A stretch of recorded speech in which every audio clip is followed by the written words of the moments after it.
interesting times. Today's stories. Indonesian rescue workers battle to find tsunami survivors. Cameroon president vows peace in English-speaking regions. Merkel warns Trump against the destruction of the United Nations. Beto O'Rourke, the Senate candidate hoping to turn Texas blue. Trump says he and Kim Jong-un fell in love. Plus, Los Angeles Fleet Week celebrates the nation's sea services.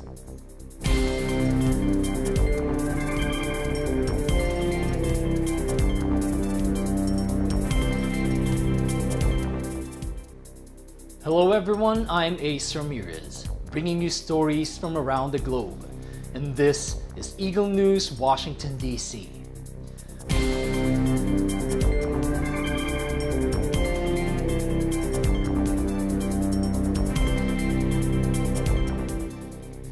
The death toll from Indonesia's quake and tsunami disaster nearly doubled to 832 on Sunday and was expected to rise further, prompting authorities to announce mass burials in a desperate attempt to stave off disease. As shattered survivors scoured makeshift morgues for loved ones and authorities struggled to dig out the living or assess the scale of the devastation beyond the city of Palu, grim warnings came that the eventual toll could reach thousands. National Disaster Agency spokesman Sutopo Purwonugroho, whose agency announced the jump in the toll from 420 earlier, said the casualties will keep increasing. He said the mass burial of victims start to avoid the spread of disease. Rescuers on Sulawesi Island raced against the clock and a lack of equipment to save those still trapped in the rubble, with up to 60 people feared to be underneath one Palu hotel alone. Rescuers said they heard voices and a child's cries from under the rubble. Desperate survivors, now facing a third straight night sleeping outdoors, turned to looting shops for basics like food, water, and fuel as police looked on, unwilling or unable to intervene.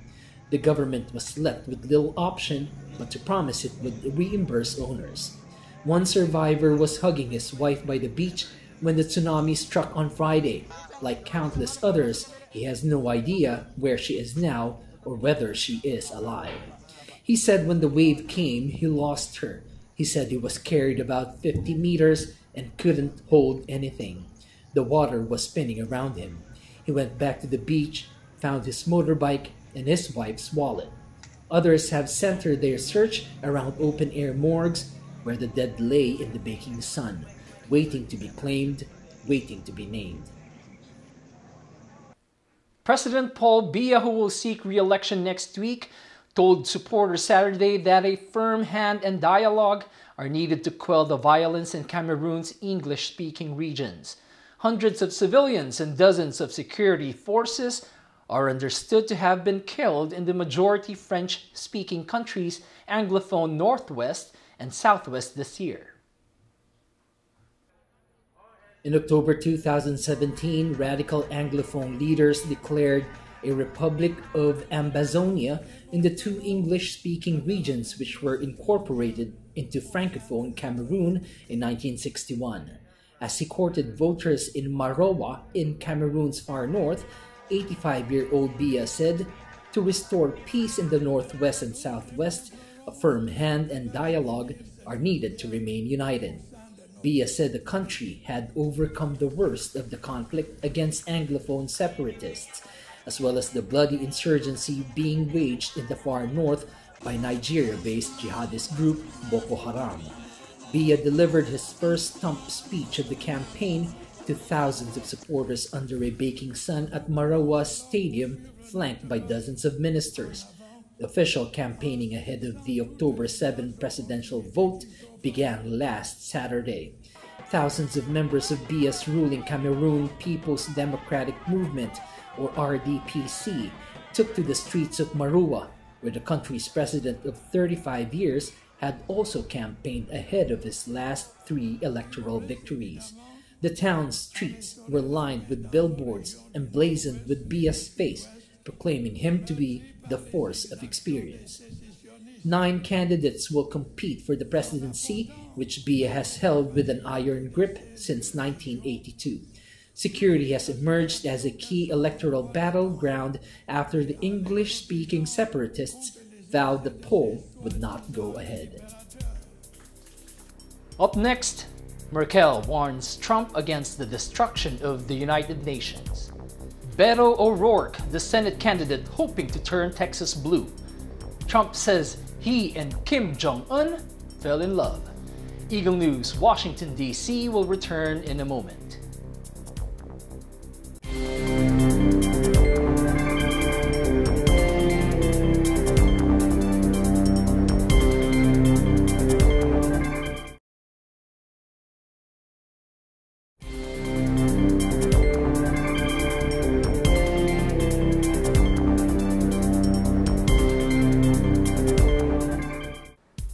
Welcome back. You are watching Eagle News, Washington, D.C.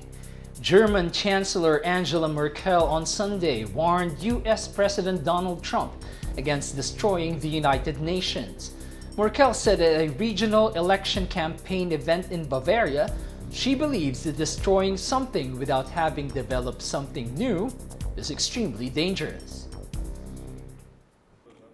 The veteran leader, a close ally of Trump's bugbear Barack Obama while he was president, added that she believed multilateralism was the solution to many of the world's problems. Das beginnt bei dem heutigen amerikanischen Präsidenten, der sagt, der Multilateralismus ist nicht die Antwort auf die Probleme, der letztlich davon ausgeht, dass es nur Situationen gibt, in denen einer gewinnen kann, der anders als ich zum Beispiel nicht an Win-Win-Situationen glaubt. Die Vereinten Nationen sind eine Gründung aus den Trümmern des Zweiten Weltkriegs heraus. Und natürlich ist sie alles andere als perfekt. Natürlich wünschen wir uns eine Reform des Sicherheitsrates, schon seit Jahren. Aber, meine Damen und Herren, etwas zu zerstören, ohne etwas Neues entwickelt zu haben, halte ich für brandgefährlich und kann unsere Friedensordnung schneller zerstören, als wir denken. In his second appearance before the UN's annual gathering last week, Trump told the General Assembly that he and his administration reject the ideology of globalism and we embrace the doctrine of patriotism. He charged global governance as a form of coercion and domination that responsible nations must defend against. Merkel's opposing view to the U.S. leader puts her in the same camp as UN Secretary General Antonio Guterres, who warned before Trump took the podium in New York Tuesday that today, world order is increasingly chaotic. In one of the most hotly contested matchups in the U.S. midterm elections, Democrat Beto O'Rourke is trying to unseat conservative Texas Senator Ted Cruz. The 45-year-old Beto, whom supporters call by his first name, is climbing in the polls as the November 6th election draws ever closer. The Texan jolting U.S. politics is widely known by just his first name, Beto, a telegenic Democrat appealing for an equality for all revolution that he hopes leads his party to victory in November's midterm elections. But the lanky congressman whose past life as a punk rocker endears him to young voters faces a monumental challenge in unseating conservative Senator Ted Cruz and convincing Americans that President Donald Trump's Republican Party no longer deserves to control Congress. Beto O'Rourke arrives like a thunderclap at his campaign events, where supporters wave Beto Believe It signs and they clamor for selfies with a passionate candidate who gets rock star treatment. It almost seems out of place in robustly red Texas, which no Democrat has represented in the U.S. Senate in a quarter century. But with Democrats on the rise nationally since the Trump presidency began, campaign cash is pouring in for Beto, and not from special interests or corporations, he insists. His rallies attract overflow crowds, and the nonpartisan Cook political report just shifted his race with Cruz from leans Republican to toss up. We're not a people who make our decisions based on fear.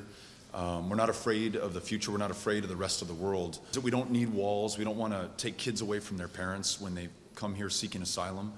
He addressed years of voter suppression and an unfair justice system he said targets minorities, the need for more healthcare options for Americans, and how Trump's border policies have kept hundreds of detained immigrant children separated from their parents. Whether or not O'Rourke is speaking for most Texas voters will become clear on November 6.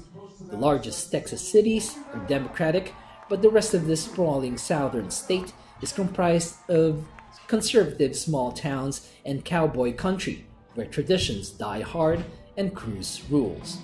My heart is so warm right now to see so many supporters, and I really think we can make a difference this November. Supporting sanctuary cities, supporting, or at least being open to supporting abolishing ICE, impeaching Trump. These are things that fire up liberals. They raise them a lot of money nationally and online. They are not views that are shared by a majority of Texans. Period. End of sentence. U.S. President Donald Trump says at a Make America Great Again rally that he and North Korea leader Kim Jong-un fell in love. And we would go back and forth, and then we fell in love, okay? No, really. He wrote me beautiful letters, and they're great letters. We fell in love. But you know what? Now they'll say, Donald Trump said they fell in love. How horrible. How horrible is that? Coming up, LA Fleet Week celebrates the nation's sea services. Eagle News, Washington, D.C. will return shortly.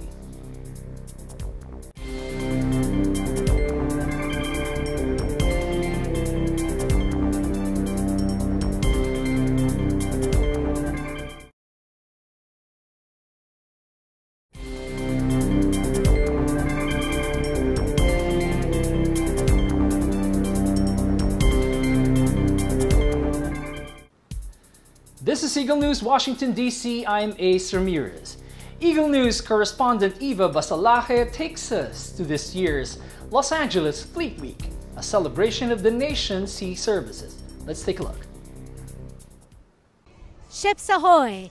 LA Fleet Week celebrates the nation's seafaring military might here in the Port of Los Angeles in San Pedro, California. A blowing reveille, he's the boogie woogie bugle boy company B. They made him blow a bugle for his understand.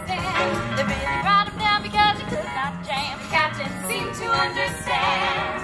He learned the next day the captain went out and drafted the band, and now the company comes when he plays reveille. He's the boogie woogie bugle boy company B.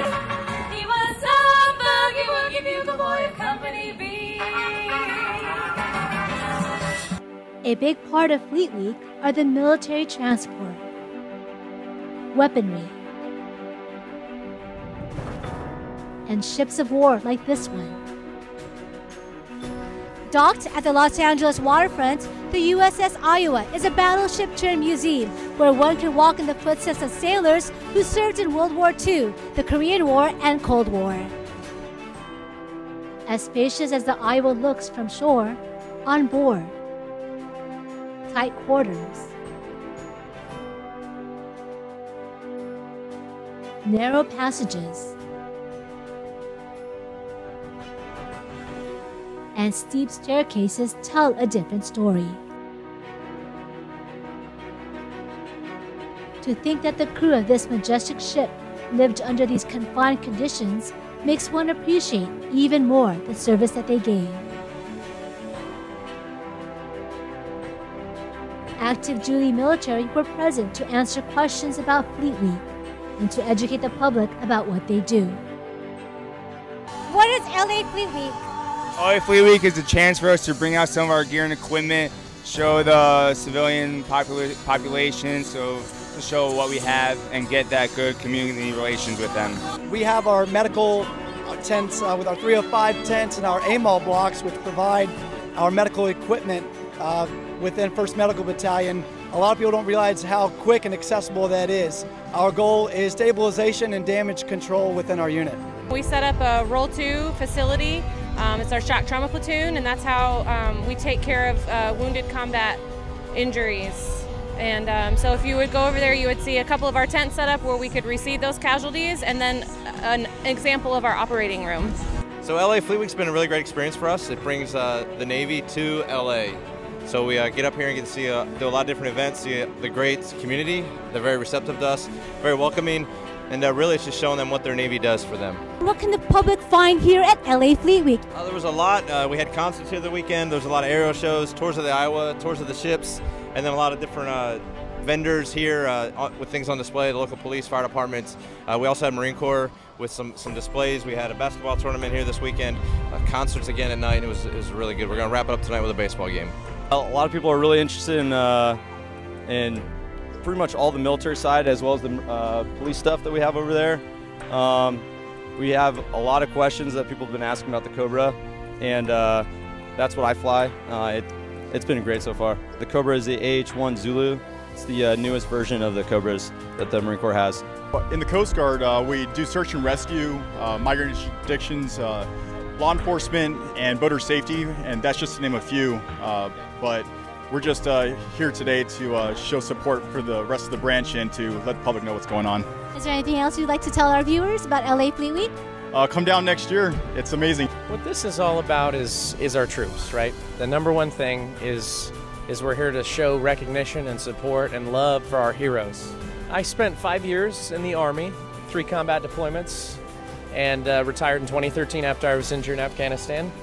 But now I'm continuing to serve those by running our nonprofit organization for our veterans. What can guests expect when they come into LA Fleet Week? Guests could expect good food, good entertainment, lots of neat military gear, including these awesome ships in the background, and they could most importantly meet people who love and care for them.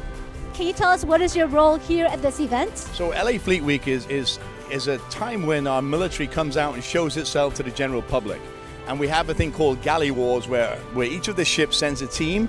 We have 30 minutes to cook and prepare a main course, 2 sides, and a dessert, and I'm one of the judges. What branch of the military were you in? I was in Her Majesty's Royal Navy. Oh, and what was your role and duties there? I was a cook, but not just a cook, if you know what I mean. Jelly bean.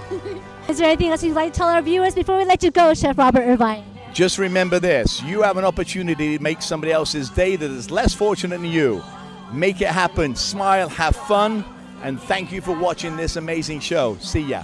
America's armed forces can be deployed anytime, anywhere around the world, which means the fight to keep the nation secure can happen far from its borders. Events like Fleet Week honor these brave men and women who help their country remain safe. Reporting from San Pedro, California for Eagle News, I'm Eva Basayahe, and I am 1 with 25. Thank you, Eva. That is today's Eagle News, Washington, D.C. Join us tomorrow for stories that matter to you. Visit our websites at Eaglenews.PH and EagleNewsLive.com. Like us on Facebook, follow us on Twitter at Twitter.com/EagleNewsPH. Thank you for watching. I'm Ace Ramirez. I'm 1 with 25.